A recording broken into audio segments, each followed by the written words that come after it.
Hey guys, welcome back to our channel. Today we have a super fun and delicious video for you all. We're going to be counting down the top 10 food movies that will make your mouth water and leave you craving for more.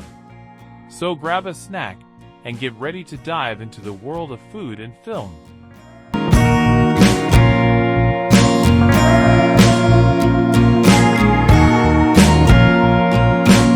Coming in at number 10, we have Like Water for Chocolate. Based on Laura Esquivel's debut novel, this Mexican magical realist romance was a hit in the US. Like Water for Chocolate is an epic that spans decades as it digs into the doomed love between Tita, Lumi Cavazos, and Pedro, Marco Leonardi. The youngest daughter of a strict matriarch, Tita must stay at home, unmarried, so that she can care for her mother until her death.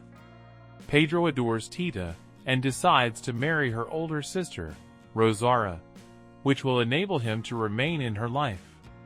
Like Water for Chocolate is one of the finest examples of a film expressing that food in many cultures, and communities and families, is full of sensuality and emotion. Cooking can also express feelings that words cannot articulate. The film also represents a great instance of Latin American magical realism, with frequently surreal and bizarre moments, such as Tita's middle sister running away naked to join the revolution. A wonderfully funny and sad movie. Ya me imagino lo bonita que se va a ver cuando el niño que cargue sea el suyo. Next up at number 9 is Babette's Feast. Gabriel Axel's adaptation of Isaac Denison's Karen Blixen, 1958 short story takes place on the windswept Jutland coast. One day, Babette, a French refugee, finds shelter with two pious Protestant sisters in the remote village. She serves them loyally until she wins the lottery. Instead of returning to Paris, she spends her winnings preparing a lavish feast for the sisters and their small congregation. It's a film of contrasts between mysticism and logic, Catholic and Protestant, asceticism and lavish Parisian cooking. Initially skeptical of the sumptuous dishes, the guests slowly submit to the sheer pleasure of eating, which uplifts their spirits and breaks down old resentments, even while they refuse to acknowledge their decadent dinner as the catalyst. Cooking here is an act of self-sacrifice and self-expression, as Babette reveals herself to be a true artist with the power to rejuvenate a community through gastronomic bliss. Jeg har fået besked fra fru Løvenhjelm, at hun medbringer sin nevø, general Lorenz Løvenhjelm. At number 8, we have Chocolate. Juliette Binoche, among many other things, has something of a pedigree in the foodie film subgenre. Back in 2000, she starred in Chocolate, a dreamy film packed full of magical realism and, as one might expect from the title, plenty of chocolate.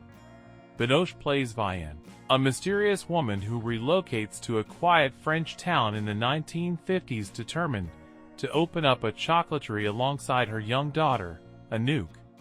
The two have been tumbleweeds for most of Anouk's life, moving from village to village as the wind blows, subject to only the restless impulses of Vianne. But when she meets Rue, Johnny Depp, a charming Romani musician who makes camp just outside town, she might feel the urge to stay put for a while. Would you like to come in for some chocolate? What about boycott immorality then? Coming in at number 7 is The 100-Foot Journey.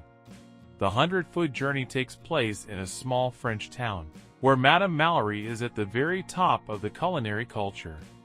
However, her restaurant begins to suffer when an Indian family opens up their own restaurant right across the street.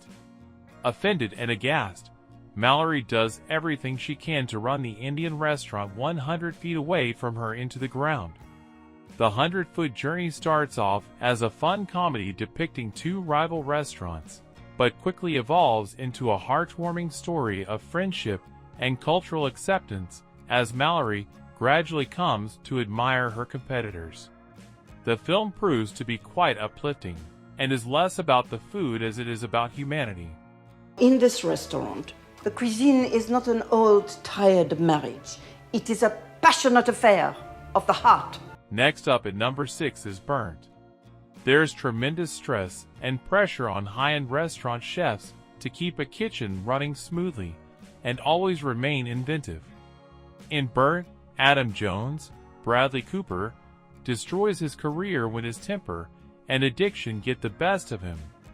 He sends himself to New Orleans to painstakingly shuck 1,000,000 oysters as penance, while he sobers up and believes he's ready to return to the scene. Once he's back, Jones is determined to earn himself a 3rd Michelin star. Doing so, however, will require crossing numerous bridges he had previously burned and working on himself as much as his culinary skills. While the film received criticism for its script, Burnt is a wonderful tale about passion, determination, and redemption. Now, we can keep on cooking and be interesting, but I want people to sit at that table and be sick with longing. And I need you to do it with me. At number 5, we have Big Night.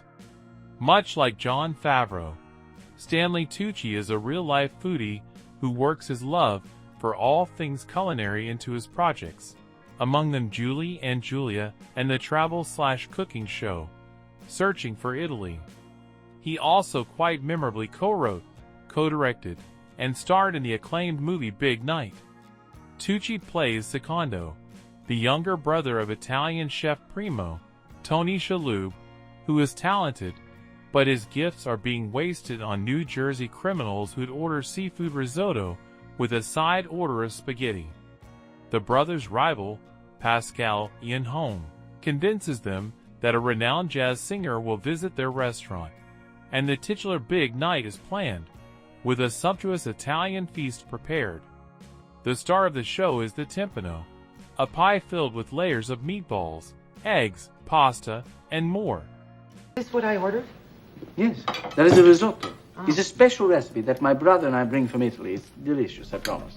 Coming in at number 4 is Eat, Drink, Man, Woman. Ang Lee launched his diverse career with the Father Knows Best trilogy, with each entry centering around family, tradition, expectations, and food. The first 2 follow Taiwanese characters in the U.S., but the third, Eat, Drink, Man, Woman, takes place in Taiwan itself. The father, Chu, once again played by Sai-Hun Lung, is a master chef who hosts an elaborate feast for his 3 grown, unmarried daughters every Sunday. Lee explores the daughters' romantic entanglements, but the relationship with the widower Chu is at the center, particularly the bond between him and middle child Jiaqian, Wu Qianlin. Chu also has a close relationship with his neighbor, who is going through a divorce, and her young daughter, Shan Shan, Tang Yuqian. Next up at number 3 is Julie and Julia. Julia Child is having a moment again. Julie Cohen and Betsy West released their acclaimed documentary, Julia, in 2021, and in 2022, HBO Max debuted a series, also called Julia, with Sarah Lancashire playing the iconic French chef. But in 2009, Nora Ephron introduced Child to a new generation with Julie and Julia, her adaptation of Julie Powell's best-selling book based on her blog. Amy Adams plays Powell, who attempts to cook all 524 recipes in Child's book, Mastering the Art of French Cooking, in a year. The film is also an adaptation of Child's autobiography My Life in France, and it cuts between Powell's life in a tiny Queens apartment in 2002 and Child's, Meryl Streep, life in the 1950s and 60s, mainly in Paris. The hand, you must protect it. Yeah, you must cut only the onion. Yes? Not me. At number 2, we have Chef. Jon Favreau is best known for his work on Star Wars and the MCU, but has also directed his fair share of lesser-known cult classics. Favreau's 2014 film Chef follows Carl Casper, who leaves his place in a renowned Los Angeles kitchen in order to take his food on the road. Chef is much more than a culinary movie. The film explores the complications that can come from producing any art form, as passion inevitably clashes with greed and systematic oversight. Chef sees its main character recapture the love he once had for his art form, and serves as a poignant allegory for the inner workings of Hollywood, of which Favreau has seen plenty. I don't care. You're a cook. You're a chef. This is what you've been cooking for years, and it works. And finally, coming in at number 1, we have Ratatouille. Ratatouille is a fun and colorful animated film starring Remy, a rat who finds the garbage-based diet of his family utterly distasteful. Remy dreams of becoming a world-renowned chef, just like his idol, Auguste Gusteau. Remy teams up with Gusteau's little-known son, Alfredo Linguini, whose cooking skills are limited at best, in order to finally fulfill his dream. Ratatouille is a story that has stood the test of time, depicting the highs and lows of chasing one's dream. Full of terrific storytelling, compelling characters, and plenty of laughs, Ratatouille is fun for viewers of all ages, remaining one of the most beloved Pixar films of all time. I can't cook, can I? But you can. And there you have it, guys. Our top 10 food movies that will leave you hungry for more. Let us know in the comments below which food movie is your favorite, and if we missed any delicious films that should have made the list. Don't forget to like, subscribe, and hit that bell button for more tasty content. Thanks for watching, and we'll see you in the next video.